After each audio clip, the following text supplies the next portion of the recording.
Welcome to the Combative Nerds Podcast. Join us while we break balls and try to outwit each other at every turn while debating all things nerdom and trying to make sense of this world. Look, I'm not gonna lie, it's a Herculean task and I'm not sure we have enough brain power to do so. At the very least, we can laugh and offend each other through the process. Thanks for sharing your day with us. Now on to our show.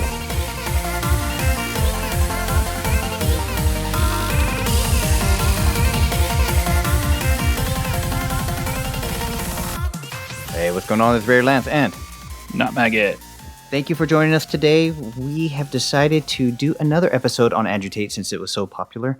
First off, we got to do some housekeeping. Please like, subscribe, share this content. You guys have been so generous. You've been making so many comments. Been trying to get back to you guys. We truly, truly appreciate it. Now, if you were expecting video, we do apologize. We are a new startup. I'm trying to tool up. I just got my new computer, trying to figure out the video editing while still doing the audio editing. So it's going to take a little while. Please be patient with us. We're going to do our best to bring you some good information. So again, please like, subscribe, share. We can use whatever help you guys are willing to give to us. Not Mag. How you doing, brother? Doing well, man. How are you? Not too bad. Thank you for joining me. And I asked you to do this episode with me and you were very amenable. So I truly appreciate your willingness to do this. Oh, it's been fun, man. It has been. We've gotten a great response. It's also a subject we're both interested in, so it's making it kind of easy. I wanted to do this episode because I wanted to give an update of everything that's happened since the last episodes we have. If you haven't checked those out, go back into our playlist of important conversations, or you can just scroll down a little bit and you'll see them. And it'll give you a lot more context to this whole situation as it's evolving. Now, real brief, my positions in those past episodes was essentially I am an Andrew Tate fan. I listen to a lot of his content. I enjoy it, but I do acknowledge that about 20% of his messaging is poison to a young, impressionable mind. And I would caution listeners to at least get other opinions, maybe some moderate opinions. Maybe I do believe there are better mediums to this same messaging. But with all that being said, as doing more and more research on this topic, one thing is becoming very clear. There is a media bias against Andrew Tate. Now, whether you think it's warranted, whether you don't think that's warranted, it makes it very difficult when doing research and trying to report facts, because for every one article or video that just gives straight facts, you're going to find one that's completely biased in favor of Andrew Tate and probably about 4 to 6 that are anti-Tate. So there's this polarization that's going on. I have my bias. Not Mike has his bias. You have your bias. But we should at least try to nail down the facts. And then once we have those, we can go on to extrapolate, give our opinions, and flesh things out from there, because I think this is an important conversation to have. So before we get started, Not Mag, you have any comments, anything you want to throw up? I'm just going to give a shout out to like the 1,000 plus people that tried to make hashtag taters happen. That is awesome. Are you serious?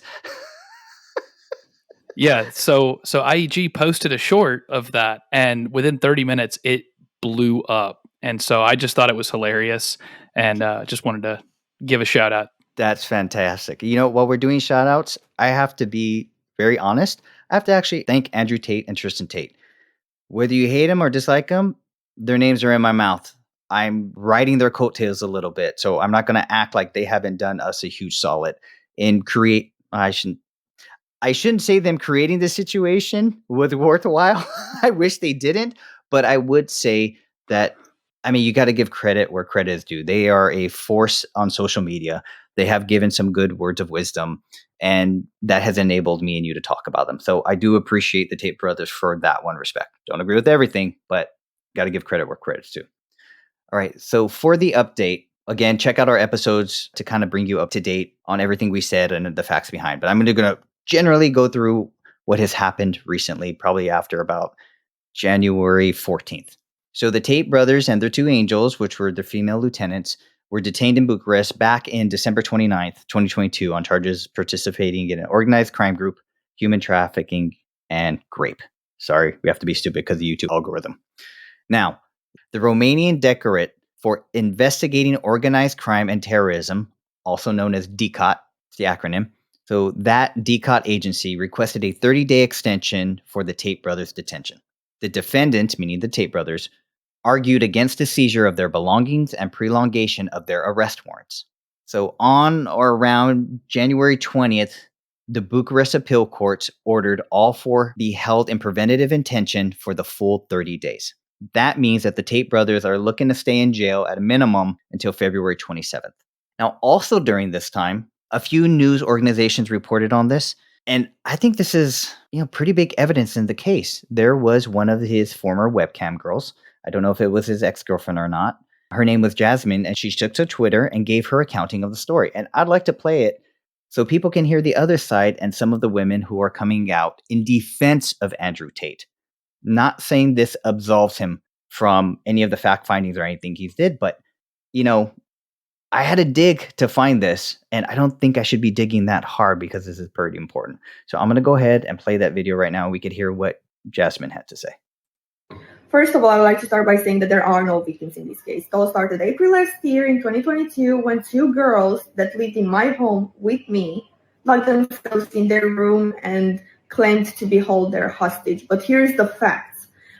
When the authorities and the police broke into their room, raided our homes, they forgot to mention something really important, and that's that the key was in their room on their bed. Now, I don't think it's just the victims lying anymore, it's the police as well. There is a reason why they don't want to put that certain detail in the files.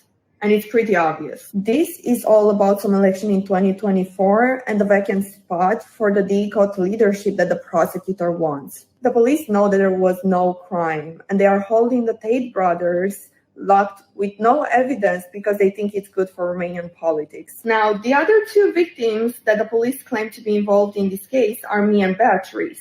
And we have been given 3 statements so far clearly saying we are not victims and we have never worked with or for Andrew and Tristian Tate in any way, but our statements keep getting thrown away. The police don't care about the truth. They don't listen to neither me nor Beatrice. Instead, they choose to listen to 2 girls that went on a luxurious vacation on the French Riviera a week or 2 after being rescued for whatever they claimed to be. Another fact is that the police threw away the surveillance footage from the house, inside the house and outside the house, because they don't consider it evidence that proves that those girls were able and were going for walks. They were going out of the house with their phones whenever they wanted, wherever they wanted. We want justice. They want political points. And I'm sure that my statements will never be put in the case files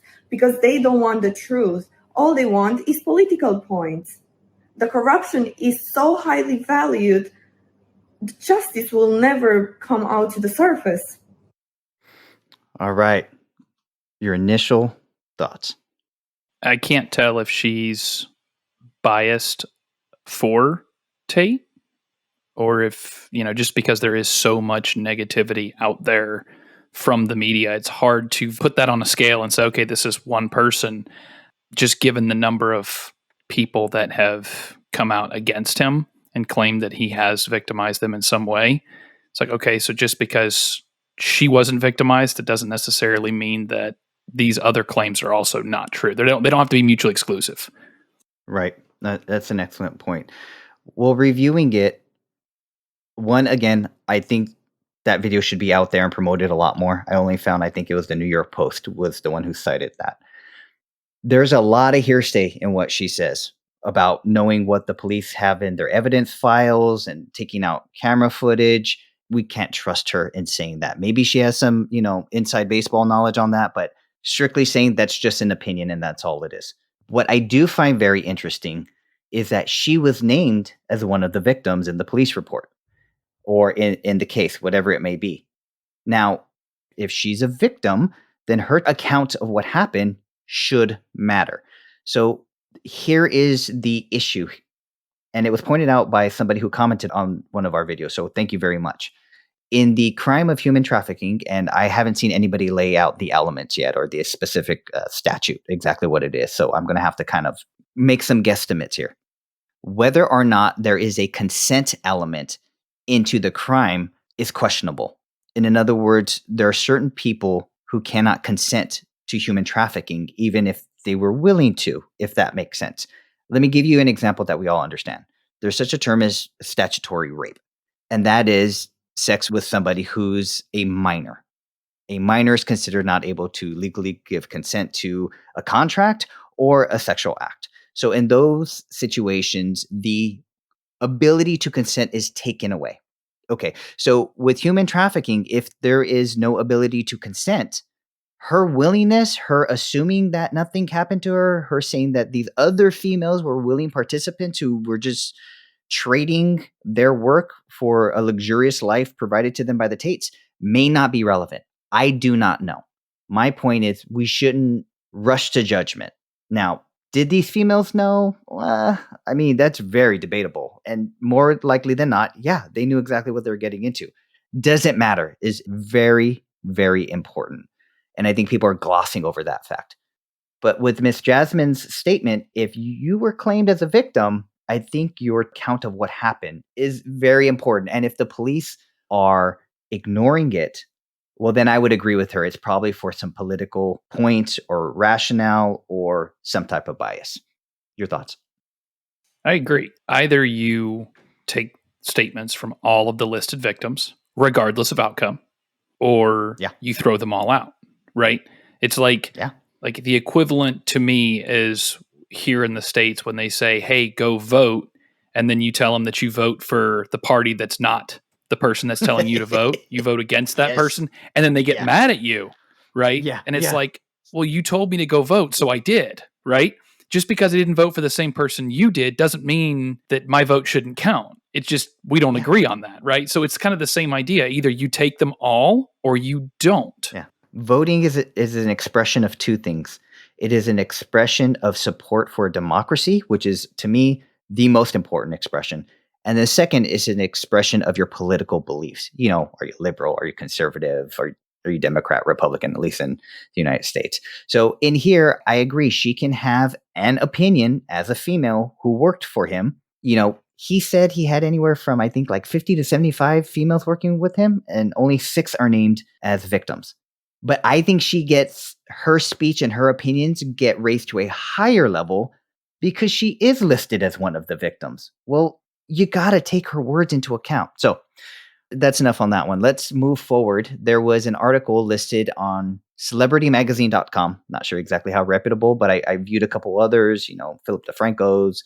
I think I reviewed a Daily Mail, and this was the best one that gave the most amount of facts with the least amount of bias and shade toward Andrew Tate. So, okay. In this article, while in prison, Tate is now able to receive messages through an email that he can share with his supporters. I'm going to read you his first, I want to say, couple of statements that they were kind of chained together, or it may be one statement, but let me read. And I quote, this is Andrew Tate speaking. I will send you my daily lessons from unjust imprisonment. They are trying to break me. Thrown inside a cell without light. Cockroaches, lice, and bedbugs are my only friends at night. When the guards bring me to and from the courtroom, I stay absolutely respectful.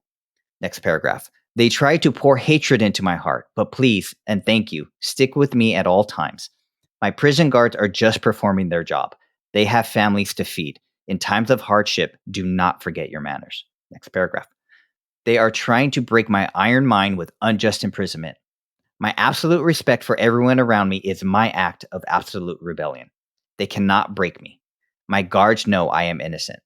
Last paragraph. They know it is unjust. They see I will never break and respect my resolve. Please and thank you. Stick with me at all times. Such is the way of Wudang. I might be mispronouncing that. So now Andrew Tate is being given permission to have 5 visitors plus his attorney. 4 of those visitors named, I guess they have a list of, you know, kind of like going to safety deposit box, who's authorized to do it.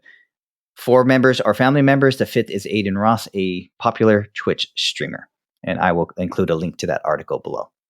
All right, next, we got a little bit more video for you. On Wednesday, January 25th, the Tate brothers were taken to the DIICOT agency for questioning as part of that agency's investigation.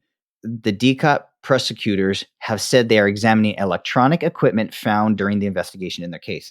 I'm assuming the brothers went in for questioning. So I'm going to play, and you're going to hear a clip of Tristian and Andrew Tate getting taken out of the van into the building, and it's very brief. And then you will also hear right after that audio of them being taken out of the building back into the van. All right, so let's cue up this audio.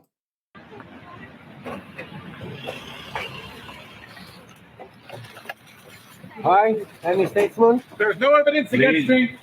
Is this the end of your career, Andrew? Absolutely not. This case file is empty. We've done nothing wrong. They know we've done nothing wrong. The case file is completely empty. Why do you say prison is unjust? Why is prison unjust?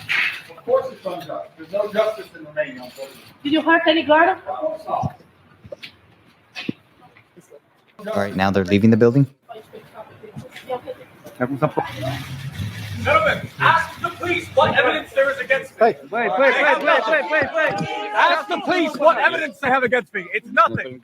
They're holding me because of media pressure. You are okay? They're persecuting me because I'm rich and successful.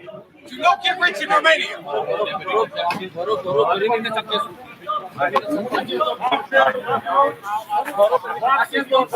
Everybody knows I'm innocent. After boxing yourself, and you read something.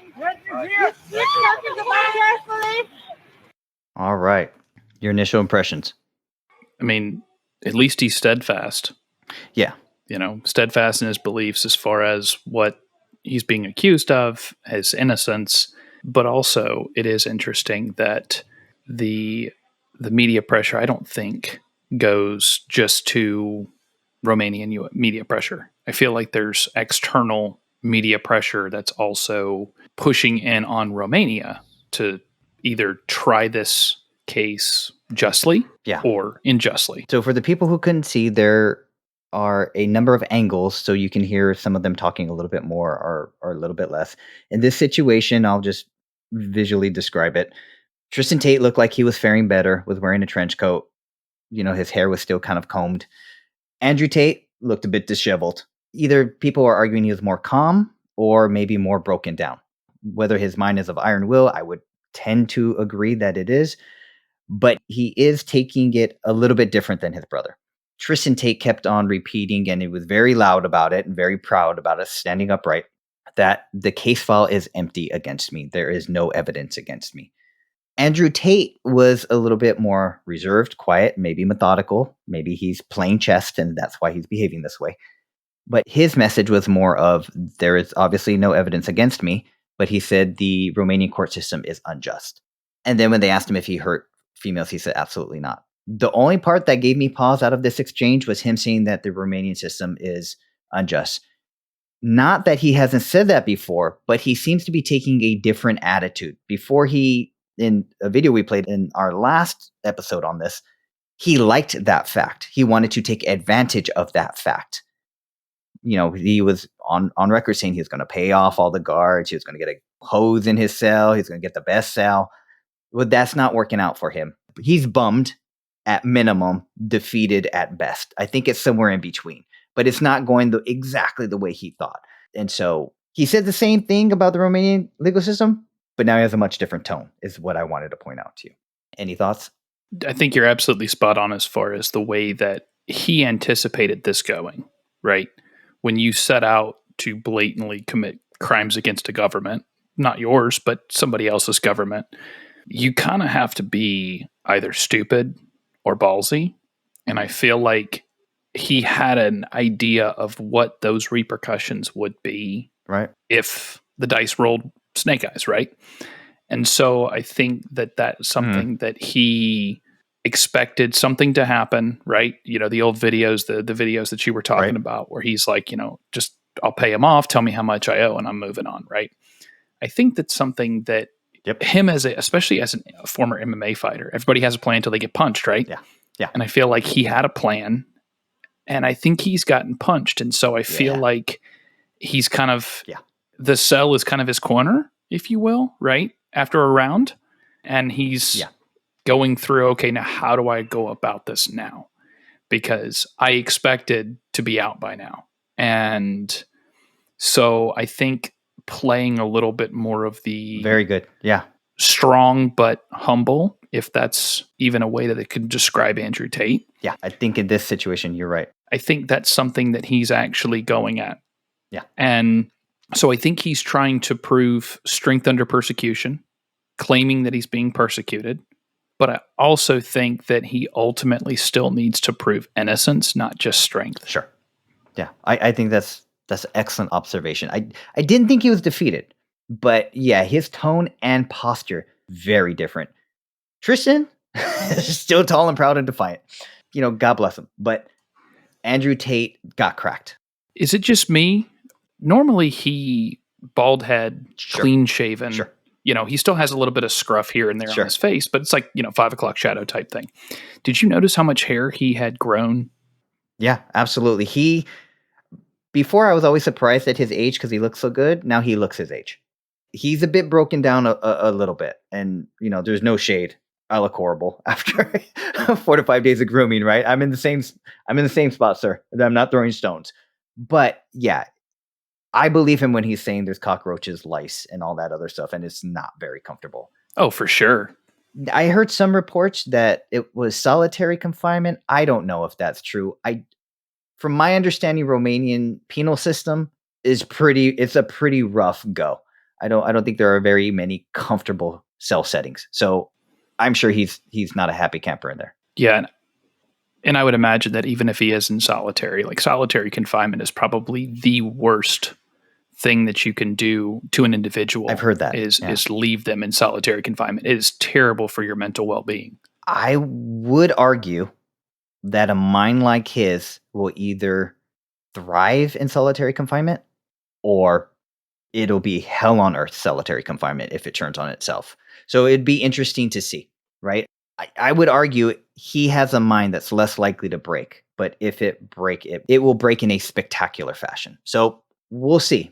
Hopefully he's not going through that type of mental stress unless he deserved it. I don't know. All right, let's go on to a statement that I think is very biased, as it should be, of course. So we have a statement of his attorney, and he was discussing the process of forensic extraction of the data from the Tates phones. So as an attorney, I will say this. It is your job to be biased. You are going to defend people their own mothers wouldn't defend, right? That's what you're getting hired for. Whether you want to take those cases or not, that's a different discussion. But he is supposed to be biased. So he is the representative. We should listen to him. I would not argue at any point these are facts, but this is the Tate brothers' position. And we need to keep that in mind. All right, let's cue up the video. And one last thing, it's in Romanian, so the female voice you're hearing is a translator. Here we go. All the existing data on the respective media were downloaded without performing an interpretation of the respective data or printing the images or their phone listing absolutely nothing. All the respective disks, the detailing of the data extracted from the respective devices is to be carried out in the next period.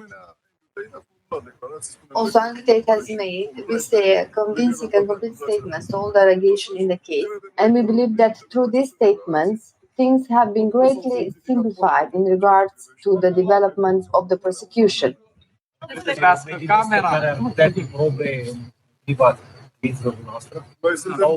are convinced that there will be evidence in the favor of our clients, as the footage from the indoor surveillance cameras been added to the case file? Where are those files? No. No? We specified the fact that those surveillance cameras have been in the police custody for more than 9 months, and the respective images have not been submitted in the case file, although they could have built a very good element in the outlining of the defense, because it could easily have been observed that at no time was any of the persons in question prevented from leaving the respective house or compelled to do anything against their will. But it appears that the editing, or better said, the attachment of the respective images to the case file was not desired. Not Mag, your impressions. So it sounds to me, again, layman, sounds to me like they are basically acknowledging that they have not analyzed the data. They've just extracted it. It just sounds like, okay, we've taken everything, we've made duplicates. We really haven't looked at all of it yet. We're still getting ready to, or prepared to sift through the data outside of the surveillance video, which they said that they've had for 9 months. Right. Yeah. I don't know much about the criminal system, but I would agree with you that they've extracted data, they're sifting through it, then they're forwarding this information to the prosecutor, and the prosecutor is going to then use whatever information they deem can be used against the Tate brothers for additional charges or the current charges. They're probably maybe asking follow-up questions on that. So that's in the process. Now, there is a lot of important points on this. And I want to harken back to Jasmine's statement where I said, I don't know if I believe her. Does she have some inside knowledge?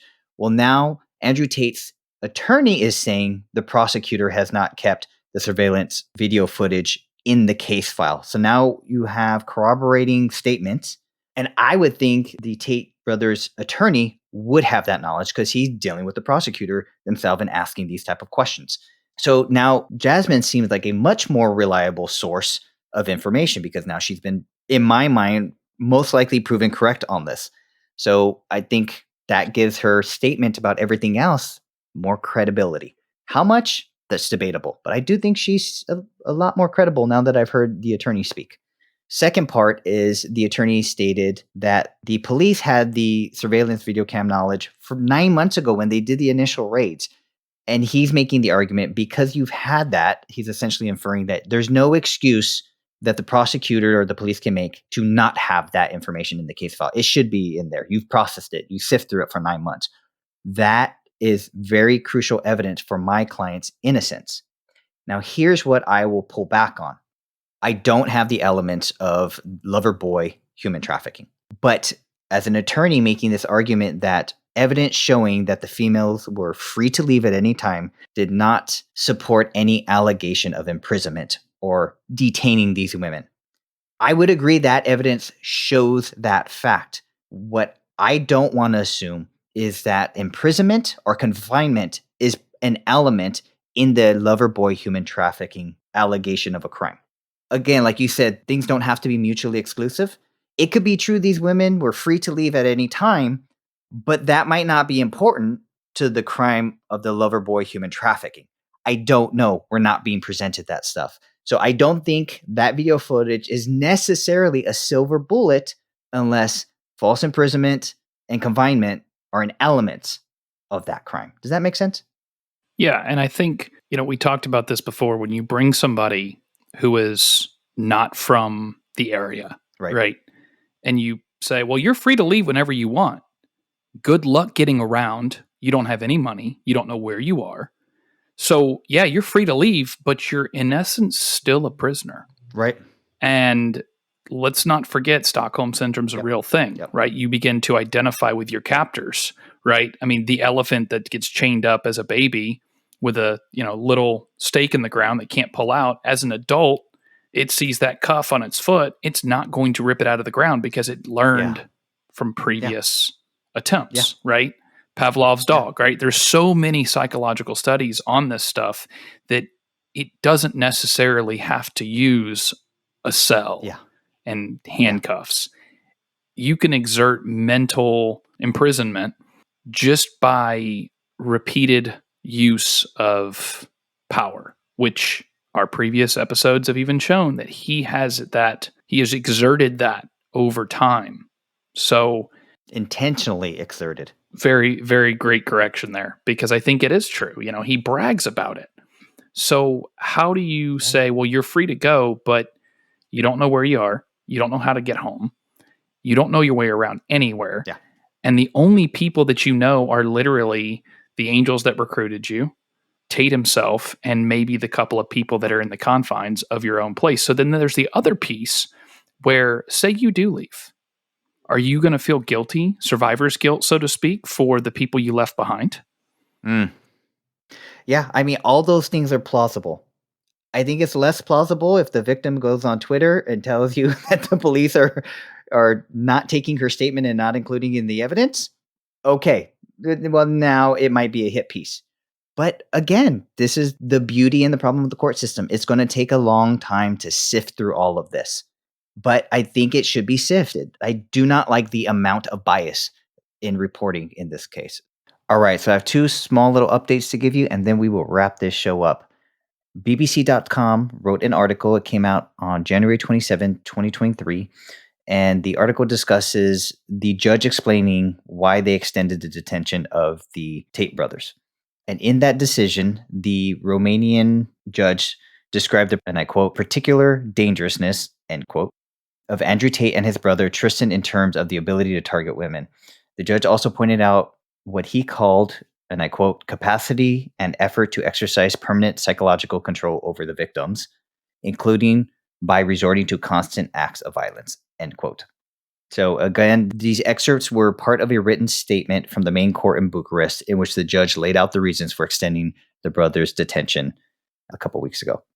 In the explanation, the judge highlighted what he said was the Tate brothers' ability to identify vulnerable victims and to, and I quote, consider them to be the culprits rather than the traffickers who obtain huge profits from exploiting them, end quote.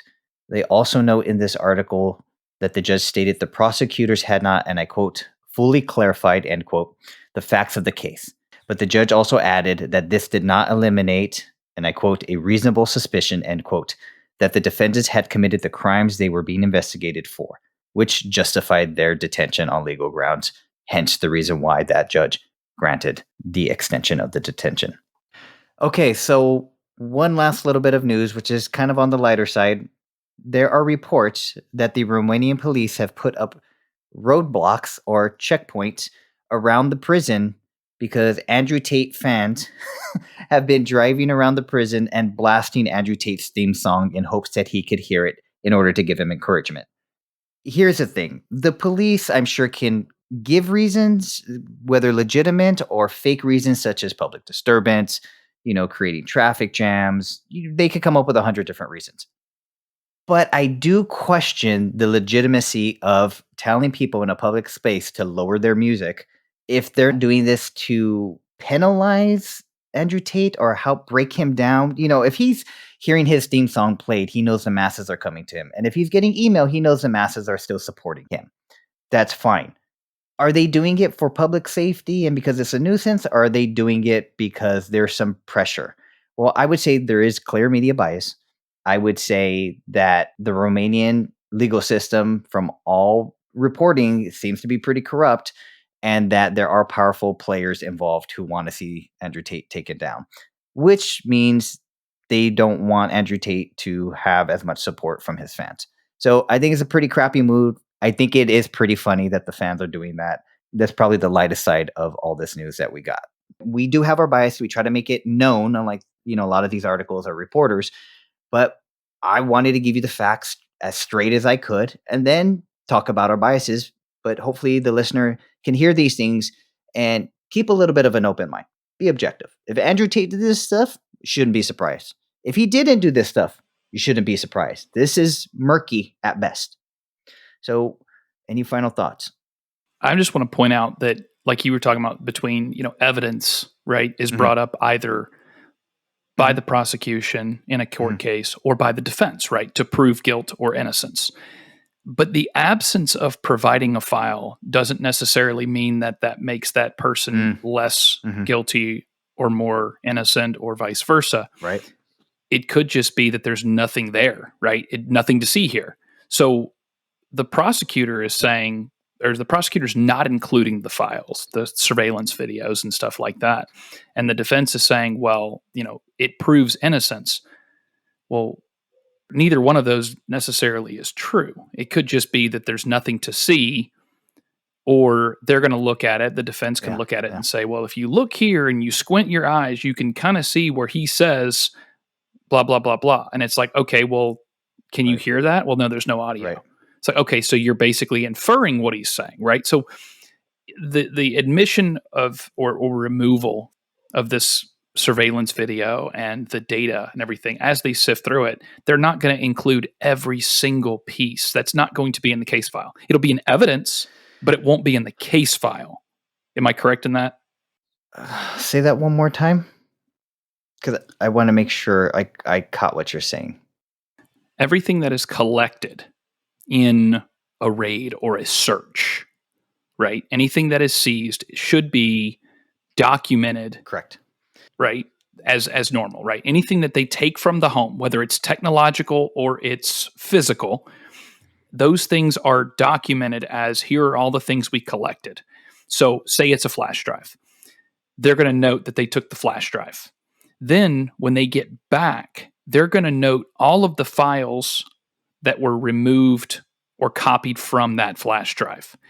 Not all of those files are going to be admitted into the case file used in court, but it will be held, a record of all of those files will be held in evidence, which are two very different things. And I feel like what we're talking about and what Jasmine's talking about, Jasmine, sorry if I get her name wrong, it sounds like she's saying that it's not, these things aren't necessarily going to be in the case file, and they should. Well, there's still going to be evidentiary record of those files. So it's not like the prosecutor is removing them and saying, oh, we threw them out. No, we just didn't put them in the case file, which is different than the evidence file. The evidence file is the big vat. The case file is the plucked items, right? Okay, thank you. I understand a lot better. So I think, and I fall into this category too. There is technical language that prosecutors, defense attorneys use every day. And then there's general language that non-prosecutors and defense attorneys will use to kind of get the idea of which. Open case file, criminal case file, whatever case file, I don't know the exact terminology. So I cannot be technically correct in my sayings, right? So I'm going to kind of have to give group categories. I'm not a layman. I understand I can learn all the technical language, but I don't have access to them because I don't practice in that area. So here's what I will say. There is a distinction, and typically that is made in the beginning under discovery. What that basically means is I have evidence, you have evidence. Think of the old My Cousin Vinny movie, right? The defense attorney and the prosecutor just have an open exchange and share all the evidence with each other.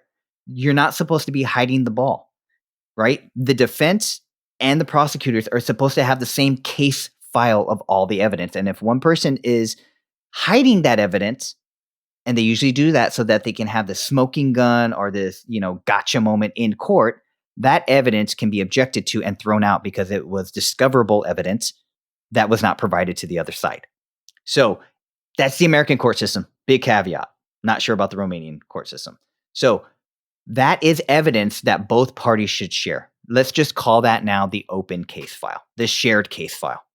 Everybody should have that video evidence. Whether or not it is used to help prosecute is completely different. But if it is used in court to help prosecute or defend, the other side needs to be notified of it, right? So, yeah, I don't know where this is. Are they hiding the ball? I doubt it. The Tates got raided 9 months ago. It sounded like the Tates still had access to it because they showed it to them and they weren't arrested at that time. So, of course, they have those same video files. Now, if the defense is saying, well, the prosecution isn't using that video footage for my client's defense, of course they're not. What? They're not going to defend your client for you. Now, does a prosecutor, at least in the American system, have an obligation to do justice and look at evidence that would help exonerate somebody being accused? Of course they should. But we're in shoulds and coulds here, right? There's political views, there's marching orders, people get dicked every single day. Is it right? No, but it's going to happen. If you have a prosecutor with a hard-on to come after you, they're going to be wearing blinders. It's the defense attorney's job to use that video in court to help defend his client. Again, if false imprisonment and confinement is an element that's relevant to human trafficking via the Loverboy method, and I do not know. So there's some shenanigans going on, but I don't think it's as big as Jasmine put it. Of course, the defense attorney is going to make it a big deal to show how biased they were and that how he's not going to get a fair trial. So there's a lot of gamemanship here. And what's true? Well, we will find out when this goes to trial. Yeah, because that's I think from a semantical standpoint, right? That's kind of what we're discussing is Jasmine's using case file, the term case file. And I think that's kind of what I'm hung up on as well, because I'm thinking, again, I'm putting a U.S. legal system standard on it. By the way, I'm not an attorney. I've seen a lot of Law and Order, but that's about as far as it goes. That and Holiday Inn Express are my only attorney backgrounds, right? So for me, I'm just looking at it thinking, okay, they've got this, at least this cache of data files, right? Along with physical evidence, right? All of that stuff in the US would be public record, what goes from the evidentiary side into the case, whether for or against, right? Prosecution or defense. Not during the trial, but after the trial, I'm sure there could be. Correct. Yes, that is stuff that is, if it's introduced in the court, it is eventually made public record unless it's ordered sealed. Sure. But the evidence side is not public record. So what I feel like she's saying is that they're not using the surveillance video in the prosecution. Right. But that to exonerate him. Doesn't necessarily. Right. And she's saying, so she's saying, well, if they used it, then it would defend him. Correct. Well, if they look at it and say, well, we can't really tell, then it's that gray, murky area, right? Yeah. Unless it specifically shows him, like how many NFL players have been totally lambasted for on video striking their spouse or girlfriend, right? Like 40%. Right. It's pretty clear cut. And then you have on the flip side where if that player is riding the elevator up and he's standing there in the hallway and he kisses his wife or significant other, then he goes down to the casino and he is not back upstairs before, the next morning, it clearly proves he's innocent. But those are both polar opposites. They're extremes on both sides. You either clearly show it is or clearly show it isn't. And I think that's where the surveillance, again, if they sat on it for 9 months before they prosecuted, then they either didn't have enough or it was inconclusive, right? It either or was unimportant to the charges at hand. There's that third option that everybody glosses over. That's true. Yeah. So here's the great news. We'll get the answers. Might not be the ones we like or that you'll like, but we're going to get some answers and this is going to be fleshed out in the court system. And, it should be interesting. We were going to make this a kind of a half and half episode where we're going to do half news update and then half Tateisms. We kind of got long, but that's good. We had a great discussion and I'm going to split this into 2 episodes. So we're going to shut this one off, close it down, and then we're going to start up another one and go over Tateisms and I'll explain what the game plan is for that one. So, not Meg, any final thoughts? No, I'm just excited to see what comes out next. Yeah. Who comes forth? Yeah. What evidence comes out? None of this stuff should really be leaked. So This is just, juicy details that we keep getting. It'd be great if we had someone that was a neutral party, but it's Romanian government. They're leaking like a sieve. Yeah. All right. Well, make sure to check out the next episode. And if you guys are willing to listen, we are willing to talk. Much appreciated. Thank you. Bye. Peace. That's it. That's our show. Join Not Mag and myself for our next episode where we'll be discussing Marvel Strike Force horror stories. We'll get you that Tateism episode in about a week. Please do us a favor and like, subscribe, share this podcast so we can get some traction. Once we get around to it, check us out on our socials. Combative Nerds on Patreon, Instagram, Facebook, LinkedIn. You know the deal. Thanks for hanging out, and we'll see you next episode.